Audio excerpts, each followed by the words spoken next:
Colonel retired Abid लतीफ़ साहब ने यहाँ पर हमें ज्वाइन किया है। कर्नल साहब, आर्मी चीफ, आप चीफ ऑफ डिफेंस फोर्सेस भी होंगे, ओहदे की मुद्दत 5 साल होगी, क्या कहेंगे?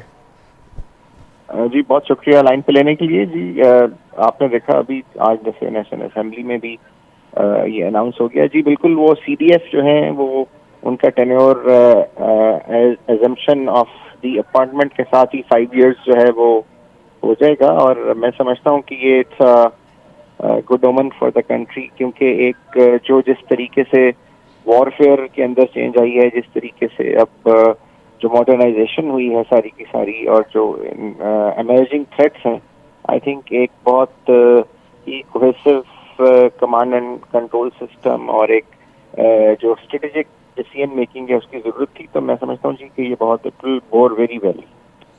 अच्छा कर्नल साहब, बिलाशुबा ये एक बहुत बड़ा अमेंडमेंट की गई है, एक बड़ा फैसला है। आर्मी चीफ ने जिस तरह से कमांड किया ऑपरेशन बरयान महसूस के अंदर, और जिस तरह से उनकी कमांड ने हमें फतह दिलाई है दुश्मन के ख़िलाफ़, ये बहुत बाइस फ़ख्र है हमारे लिए भी और कौम के लिए भी।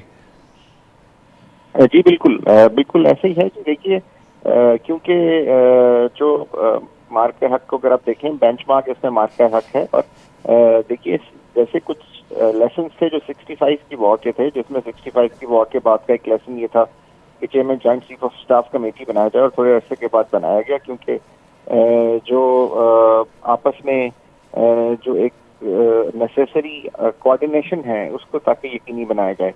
और इसी तरह मार्क हक का ये कंक्लूजन था कि जो एक ऐसी पोस्ट हो जो कि डिफरेंट डोमेन्स के अंदर, क्योंकि अब किसी एक जगह पे भी इकट्ठे डिफरेंट डोमेन्स एप्लीकेबल हो सकते हैं, तो एक ऐसी एक अपॉइंटमेंट हो जो सारे डोमेन्स को एक मजबूत तरीके से एक पॉइंट ऑफ एप्लीकेशन पे अप्लाई कर सकते हैं। तो आई थिंक उस लिहाज से भी ये बहुत इम्पोर्टेंट है।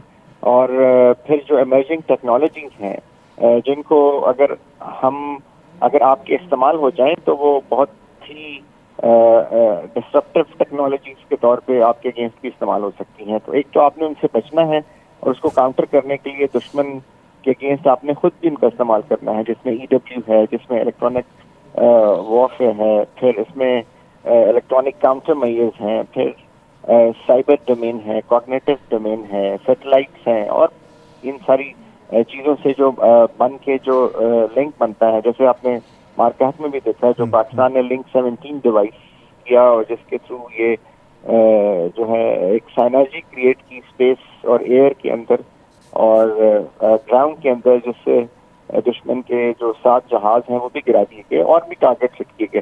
तो आई थिंक इस बैकग्राउंड में अगर आप देखें तो ये बहुत इंपॉर्टेंट है चीज़, और वो वाकई उनके लिए वेल डिजर्व्ड है, क्योंकि उन्होंने कहीं पे भी किसी स्टेज पे कोई जो फील्ड मार्शल के लिए नहीं कहा। आप जनरल अयूब का अगर आप देखिए तो वो 65 में वॉर हुई, लेकिन वो 59 में फील्ड मार्शल थे नहीं। उन्होंने अपने आप को 59 में जैसे ही टेक ओवर किया तो फील्ड मार्शल बना लिया, जबकि जनरल आसिम मुनीर ने तो ये अर्न किया है। अच्छा कर्नल साहब, जिस तरह से अभी मामला चल रहे हैं और अफ़गानिस्तान के साथ मामला जो है वो अभी कुछ अच्छे नहीं हैं, और दरअंदाजी भी की जा रही है अफ़गानिस्तान की जानिब से, इस तमाम सिचुएशन में ये फ़ैसला आना कितना अहम समझते हैं आप कि कमांडर जो है वो अभी भी हमारे साथ मौजूद है?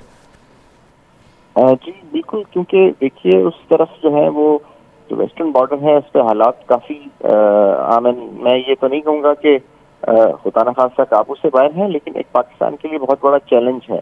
और वो जो चैलेंज है वो एग्जबरेट हो रहा है जिस तरीके से उसके अंदर इन्वॉल्वमेंट हो रही है इंडिया की, जिस तरीके से उसको वो अफगान रजीम को एज ए प्रॉक्सी यूज़ कर रहे हैं। क्योंकि आपने देखा जो भी वाना वाला अटैक था उसके अंदर भी वो सारे के सारे जो थे अफगान नेशनल थे।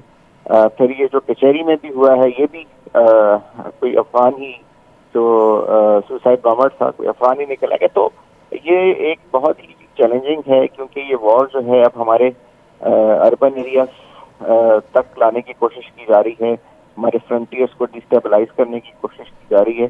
तो ये एक बहुत बड़ा चैलेंज है। तो इस ऐसे चैलेंजेस की मौजूदगी में देखिए काउंटर इंसर्जेंसी का चैलेंज है, काउंटर टेररिज्म का चैलेंज है, जो ग्रे जोन है उसके अंदर चैलेंज है, फिर जो हमारे बॉर्डर एरियाज हैं उसके ऊपर चैलेंज है, तो एक इकोनॉमी का चैलेंज है, मल्टीपल चैलेंजेस हैं। तो इन चैलेंजेस में आई थिंक ये इस जो एक लीडरशिप को ضرورت ہے جو کہ ملٹری افیئر کے اندر ان ڈومینس کے اندر ایک مربوط طریقے سے اس کا رسپانس دے سکے. تو آئی تھنک یہ جی بہت اچھی ڈیولپمنٹ ہے, اور آئی تھنک کہ یہ جو ہمارے چیلنجز ہیں اس پہ بھی پاکستانی قوم اور پاکستانی آرمڈ فورسز انشاءاللہ اس پہ پورا اتریں.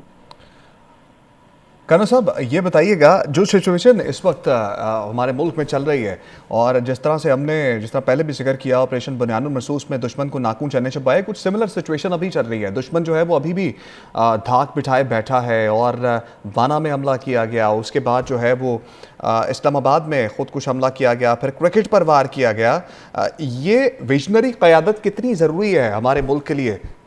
دیکھیں, ایک جو آپ کی جو اسٹریٹجک میکنگ ہے وہ بہت ضروری ہوتی ہے, کیونکہ یہ جس طریقے سے ہمیں چیلنجز ہیں, جیسے کہ دشمن نے یہ مارکہ حق میں کیا اور پھر جو اس کو رسپانس آیا, تو اگر ابھی بھی خدا نہ خواستہ کنونشنل طریقے سے یہ ہوتا ہے تو ڈیفینیٹلی اس کا ویسے ہی رسپانس آئے گا. لیکن دشمن نے تھوڑا سا میرا خیال ہے اپنا طریقہ کار بدل لیا. اب وہ گرے زون میں رہ کے جو ہے ہمارے ساتھ لڑنا چاہتا ہے, اور وہ گرے زون اس نے کریٹ کیا ہے ہمارے ویسٹرن بارڈر سے, جہاں سے جو افغان ہیں ان کے تھرو ادھر ڈیسٹیبلائزیشن جو ہے وہ پھیلانے کی خدا نخواستہ کوشش کی جا رہی ہے, جس میں وہ ڈیفینیٹلی ناکام ہو رہا ہے اور بالکل ناکام ہوگا بھی. تو اس لیے اگر آپ دیکھیں تو یہ جو وارفیئر کا نیا طریقہ ہے, یہ جو چنکیا کا یعنی چانکیا کا جو یہ طریقہ کار اپنانے کی کوشش کی جا رہی ہے, اور جو انہوں نے بڑے اپنی طرف سے ایک بہت اسٹریٹجم اپلائی کیا, جس میں چانکیا کہتا ہے کہ جو enemy of your enemy is your friend. تو انہوں نے پہلے جو ہے وہ افغانستان کو ہمارا اینیمی بنایا اور اپنا فرینڈ بنایا, اور اب وہاں سے ہم پہ اٹیک کرنے کی کوشش کر رہے ہیں. تو وہ اس میں بھی کامیاب نہیں ہوں گے, کیونکہ یہ افغان جو لوگ ہیں وہ میں سمجھتا ہوں کہ بہت معصوم لوگ ہیں, اور ظاہر ہے ان کا کوئی قصور نہیں ہے. پاکستان ان کو اپنا اسلامک برادر سمجھتا ہے, اور پاکستان نے ہمیشہ افغان کو سپورٹ کیا ہے. تو یہ جو ایلیمنٹ ہے ٹیررزم کا, یا جو لوگ پاکستان میں انٹرفیئرنس کرا رہے ہیں, آئی تھنک انشاءاللہ تھوڑے عرصے میں جو افغان عوام ہے ان کو بھی کلیئر ہو جائے گا کہ یہ خود افغانستان کے دشمن بھی.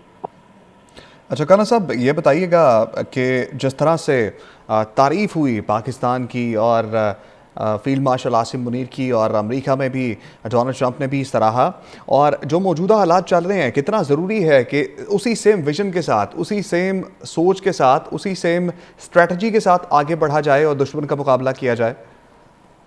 دیکھیے, جب ایکسٹرا آرڈینری سچویشنز ہیں تو اس کا حل بھی, اور اس کے لیے آپ کو میئرز بھی ایکسٹرا آرڈینری لینے پڑیں گے. آپ کو آؤٹ آف دی باکس سوچنا پڑے گا. آپ کو جو سب سے پہلی چیز ہوتی ہے ہمیشہ سے جو بھی کریکشن ہو, پہلی اسٹرکچرل کریکشن ہوتی ہے.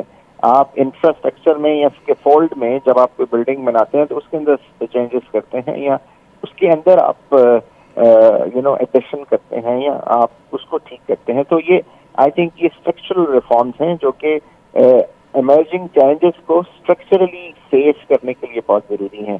تو جی یہ اس لحاظ سے یہ آئی تھنک یہ ایک ضروری چیز ہے, کیونکہ چیلنجز بہت بڑھ گئے ہیں. چیلنجز اگر آپ دیکھیں تو کوئی بھی کنٹری, یہ امریکن جو ڈاکٹرین تھا 80s میں, 90s میں, اور ایون لیٹ ارلی 20s میں بھی, وہ یہ تھا کہ امریکہ کی جو کیپیبلٹی تھی, جو 700 کے قریب مور دین 700 بیسز ہیں, وہ یہی تھی کہ امریکہ 2.5 وار سائملٹینیسلی لڑ سکے.